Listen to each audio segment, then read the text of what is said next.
بچے دکھائی دیں گے، کاروباری معاملات دکھائی دیں گے۔ اس اللہ والے نے خواب دیکھا تو خواب میں زیارت ہوئی محمد عربی صلی اللہ علیہ وسلم۔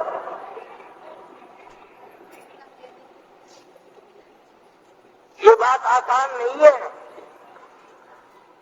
یہ دولت اور سونے چاندی اور کوٹھی بنگلے اور صدارت گورنری سے نہیں ملتی یہ چیز۔ یہ تو بس یوں ہی دنیا کے سودے ہیں۔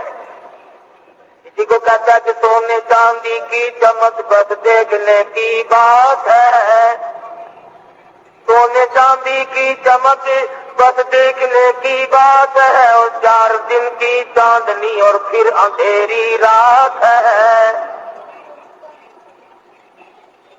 صرف یہ تو چند دنوں کا میلہ ہے جس پہ ہم مگن ہو گئے، اور ہمارے سامنے دیکھتے دیکھتے کبھی اس دنیا نے کسی کے ساتھ وفا کی۔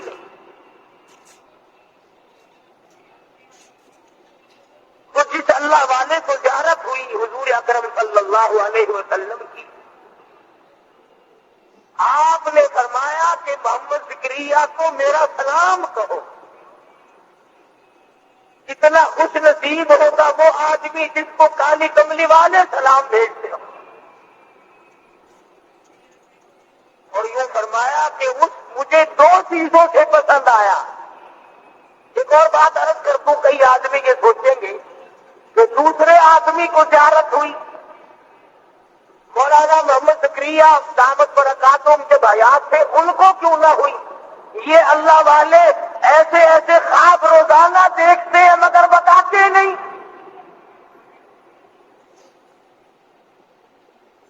خدا جانے کتنی مرتبہ حضور صلی اللہ علیہ وسلم کی زیارت ہوئی اس شیخ الحدیث کو، مگر بتایا نہیں کرتے تھے، اور اگر بتاتے تو میرے تیرے جیسے کہتے جی جھوٹ بول رہا ہے۔ دوسرے آدمی کو کیا ضرورت پڑی کسی کے لیے جھوٹ بولنے کی؟ تو یوں فرمایا آپ نے کہ ایک تو جمعے کے بعد عصر کی نماز تک محمد زکریا میری ذات پہ درود شریف پڑھتا رہتا ہے۔ آپ تو فرض بھی اوکھے پورے کرتے ہیں، اور قرب و جوار کے لوگ تو معلومات رکھتے ہیں کہ خطبے کی اذان ہوئی کہ نہیں۔ تمہیں کیا معلوم اس ساتھ میں کیا بچتا ہے، کیا تقسیم ہوتا ہے، مالک کے دربار سے کیا عطا ہوتی ہے؟ خدا کی قسم اگر تمہیں پتہ چل جائے کہ جمعے کے وقت میں اللہ کی رحمتوں کا کتنا نزول ہوتا ہے، تم بیویوں کو طلاق دے کر مسجد میں بیٹھ جاؤ۔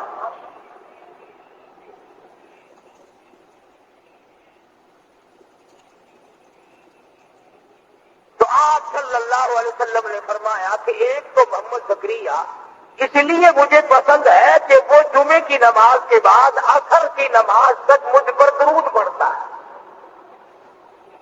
اور دوسری بات یہ کہ فضائل درود شریف لکھ کر کتاب لکھی ہے صلی اللہ علیہ نے درود شریف کی فضیلت میں،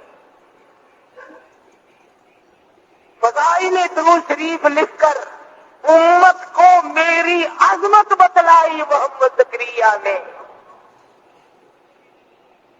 فرمان ہے مدنی کریم صلی اللہ علیہ وسلم کا، ایک اللہ والے کو خواب میں بتایا۔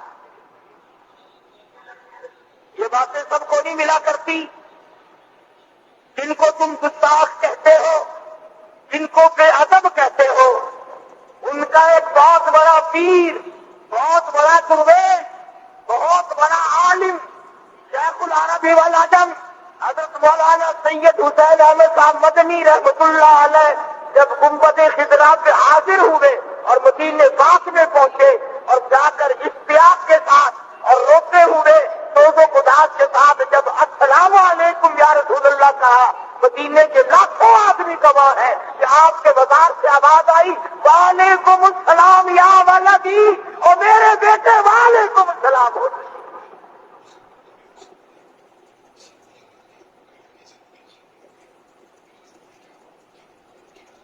تو ان حضرات کا کیا کہنا؟ میں ایک مرتبہ دارالعلوم دیوبند میں تھا، حضرت مدنی رحمت اللہ علیہ کے یہاں پڑھتا تھا، کوئی تیاری نہیں تھی، کوئی ذکر نہیں تھا، جانے کا اس سال کوئی پروگرام نہیں تھا. اچانک سبق پڑھایا اور فرمانے لگے لو بھائی میں چلا ہوں، میں جاؤں گا، تمہاری چھٹی رہے گی کافی دنوں. ہم نے پوچھا حضرت کہاں؟ فرمانے لگے کہ حج کو جاؤں گا. ہم نے کہا حضرت جی ہمارے سب کو حرج ہوگا، آپ نے 18 برس تک تو وہاں بیٹھ کر حدیث پڑھائی آقا کی روزے کی ڈالیوں کی چھاؤں میں. 18 برس تک تو حدیث پڑھائی، خدا جانے کتنے حج کر رکھے ہیں، آپ ہمیں سبق پڑھائیں. فرمانے لگے کہ تم نہیں جانتے، رات خواب بشارت ہوئی، خود مجھے بلایا ہے مجھے مدنی کریم صلی اللہ علیہ وسلم. تو شیخ الحدیث کی ذات وہ اللہ والی جنہوں نے ساری عمر دنیا کو ترک کر کے اللہ اللہ میں گزاری اور قرآن کی تلاوت میں گزاری. اس وقت میں بھی بے ہوشی ہو جاتی تھی، ہوش آتا تھا پھر بھی حدیث شریف کی طرح برابر لکھوا رہے تھے. ایک ایک وقت میں خدا جانے کتنے کتنے نیک کام کرتے تھے. میرا یقین ہے کہ ہم کروڑوں آدمی مل کر بھی عبادت کریں، اس اللہ والے کے برابر ہم عبادت نہیں کر سکتے.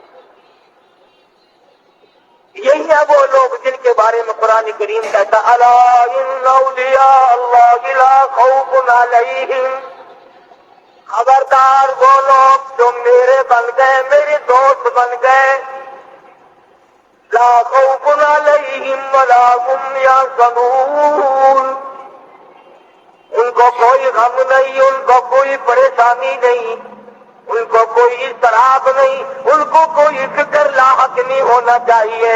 وہ میرے بن گئے.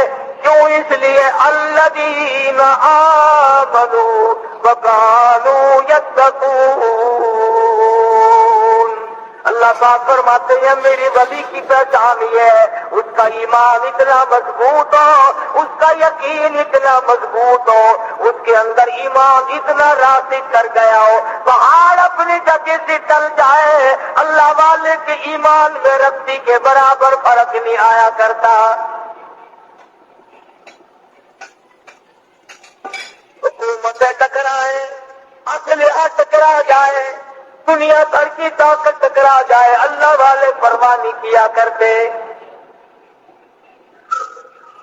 مولانا محمد زکریا رحمت اللہ علیہ وہ اللہ والے بزرگ تھے جنہوں نے ساری عمر بیٹھ کر قال قال رسول اللہ صلی اللہ علیہ وسلم حدیث شریف پڑھائی، اسی کو لکھوایا، اسی کی شرح کی، ریاض الجنہ میں بیٹھ کر عبادت کیا کرتے تھے.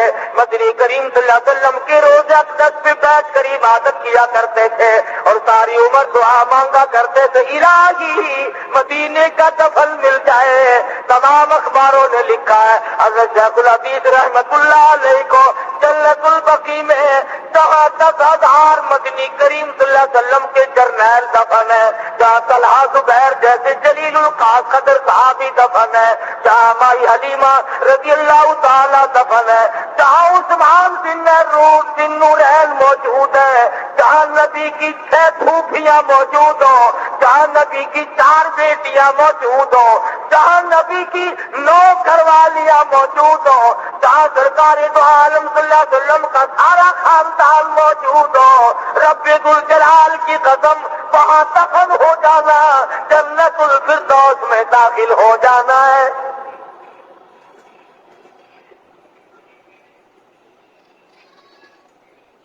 خود فرمایا مدنی کریم صلی اللہ تعالی علیہ وسلم نے یہ جنت کا ٹکڑا ہے جو جنت میں پہنچ گیا، خود یہیں سے حساب و کتاب کے بغیر پہنچ گیا.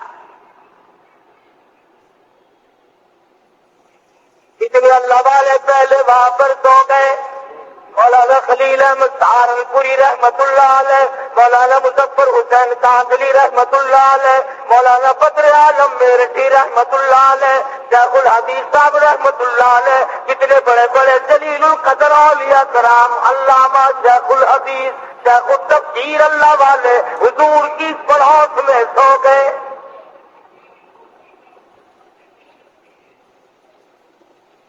مقدر اپنا اپنا، بہرحال اس کی تمنا بھی تو کوئی چیز ہے. ہم میں سے کتنے لوگ گھنٹے اس بات کی تمنا کرتے کہ ریاض الجنہ کی عبادت مل جائے اور جنت البقیع کا دفن مل جائے. اور کتنا مبارک ہے وہ آدمی جس کا جنازہ مدینے کی گلیوں سے گزر رہا ہو.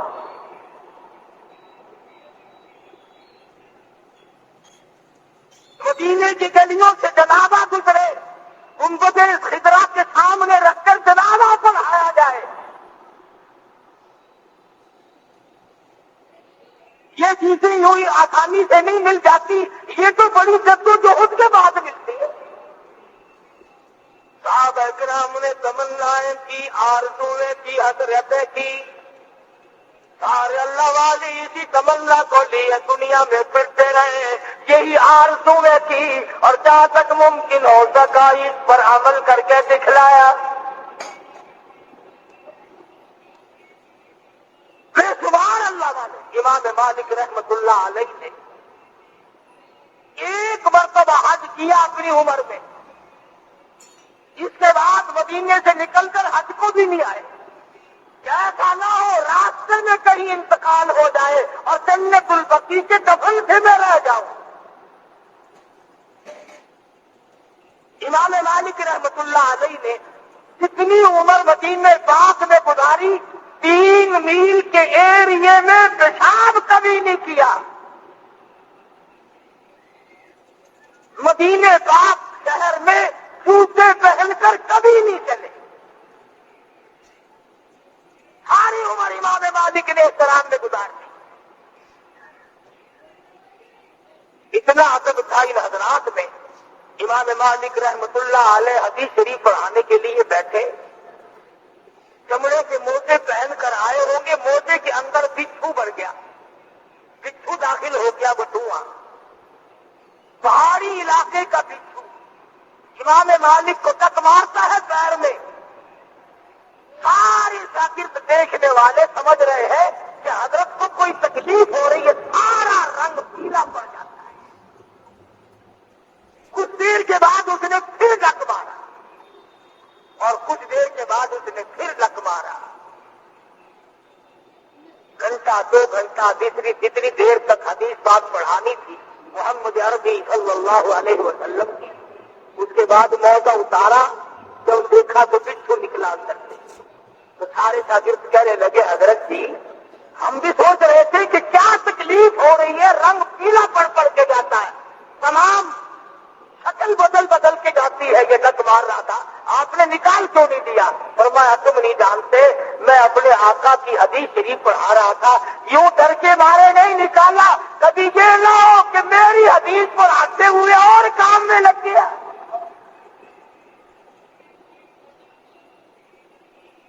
بھی نہ ہو جائے, حدیث صحیح میری پر آئے اور بچھوؤں کے پیچھے پڑ گیا. اصل تو ہمیں قرآن مجید کی تلاوت کی توفیق ہی نہیں, اور اگر کوئی پڑھتا بھی ہے, قرآن مجید کی تلاوت ہو رہی ہے, دماغ میں دکان گھوم رہی ہے, قرآن مجید کی تلاوت ہو رہی ہے, کاروبار دماغ میں گھوم رہا ہے, نماز کی نیت باندھے کھڑے ہیں اور خدا جانے کہاں پہنچ, کھڑے مسجد میں اور دماغ خدا جانے کہاں پہنچا ہوا ہے. یہی وجہ ہے کہ آج نہ تیری نماز میں روح ہے, نہ میری نماز میں خشوع ہے, نہ قرآن مجید کی وہ برکتیں ہیں, نہ وہ رحمتیں ہیں, نہ وہ سعادتیں ہیں. کیوں؟ اس لیے کہ اپنے اندر وہ بات ہم نے پیدا کی ہی نہیں جو اللہ والے نے کی.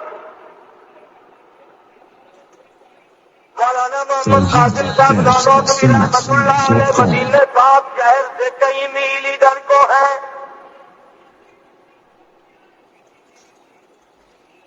گنبد خضرا کی روشنی نظر آ گئی, سواری سے نیچے اتر گئے, جوتا اتار کر بغل میں دبا لیا, پیدل چلنے لگے. رات کا وقت ہے, پاؤں زخمی ہو گئے, لہولہان ہو گئے, پیدل چل رہے ہیں. ساتھی کہنے لگے, حضرت جی سواری خالی جا رہی ہے, آپ اونٹ پہ سوار ہو جائیں, کاچی پہ سوار ہو جائیں, رات کا وقت ہے. جوتا بھی اتار لیا, رو پڑے اور فرمانے لگے, روتے ہو لوگوں, سواری پہ سوار ہو کر آقا کے شہر میں داخل ہوتے ہوئے شرم آتی ہے.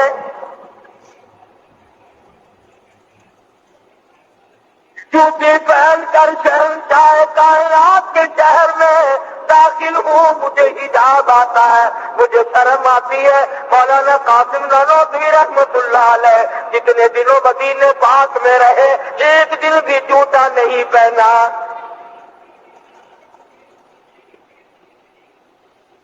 کبھی اس طرف بیٹھتے ہیں گنبد خضرا کے، کبھی اس طرف بیٹھتے ہیں، کبھی ریاض الجنہ میں بیٹھتے ہیں اور کہتے ہیں جیوں تو سگان حرم کے ساتھ پھروں، جیوں تو سگان حرم کے ساتھ پھروں، اور مروں تو کھائیں مجھ کو مدینہ کے مرغ و مار۔ دعا کرتا ہے نانوتوی اے میرے پروردگار، اگر میری زندگی ہو اور میرے ساتھ باقی ہو، میری جتنی زندگی باقی ہو، اے میرے پروردگار مجھے اس مدینے کے کتوں میں شمار کر لے، میری زندگی کامیاب ہو جائے گی۔ جن کو لوگ بے ادب کہتے ہیں، گستاخ کہتے ہیں، انہیں عظمت نہیں، محبت نہیں، ان میں عشق نہیں، جلال نہیں، ان کا یہ حال ہے۔ مولانا نانوتوی کہتے ہیں کہاں بلندی یہ طور اور کہاں تیری معراج، کہاں بلندی یہ طور اور کہاں تیری معراج، ہوئے ہے کہیں زمین و آسمان بھی ہموار۔ دعا کی ہے الہ العالمین مجھے مدینے کی موت عطا فرما، مجھے مدینے کا دفن نصیب فرما، اور مدینے کے کتوں میں میرا شمار کر لے، آقا کی غلامی کے لیے میں اس پر تیار ہوں۔ اس عشق کے ساتھ ان حضرات نے زندگی بسر کی، وہاں بیٹھ کر کتابیں لکھی، پڑھایا، ان میں دین کی ذات کی تبلیغ کی، اور خداوند عالم نے اتنی قبولیت عامہ فرمائی، سارا مکہ شہر، جدہ، ریاض، مدینے پاک کی گلی گلی، مسجد مسجد، ایک ایک محلہ، تمام مساجد میں، تمام سے تمام مقامات پر، بیت اللہ شریف میں جتنی جگہ قرآن مجید کی تلاوت ہو رہی ہے، تفسیر بڑی پڑھائی جا رہی ہے، علم حدیث کی تعلیم دی جا رہی ہے، یہ تمام کے تمام خدا کی قسم میرے اکابر ہیں اور علماء دیوبند ہیں، یہ سارے کے سارے۔ اب تمہیں کون سمجھائے؟ اگر میں آج یہ تمہیں کہہ دوں کہ یہ رات مجھے خواب نظر آیا تھا، یہ جو سامنے بیری کھڑی ہے قاری حنیف کی مسجد میں، 70 بیماریوں کی دوا ہے اس کے ایک ایک پتے میں، انشاءاللہ اگلے جمعے سے پہلے 10-20 لاکھ روپے۔ آپ کو یہ بیان پسند آیا تو ویڈیو کو لائک اور چینل کو سبسکرائب کریں۔ ملتے ہیں نیکسٹ بیان میں انشاءاللہ۔ اللہ حافظ۔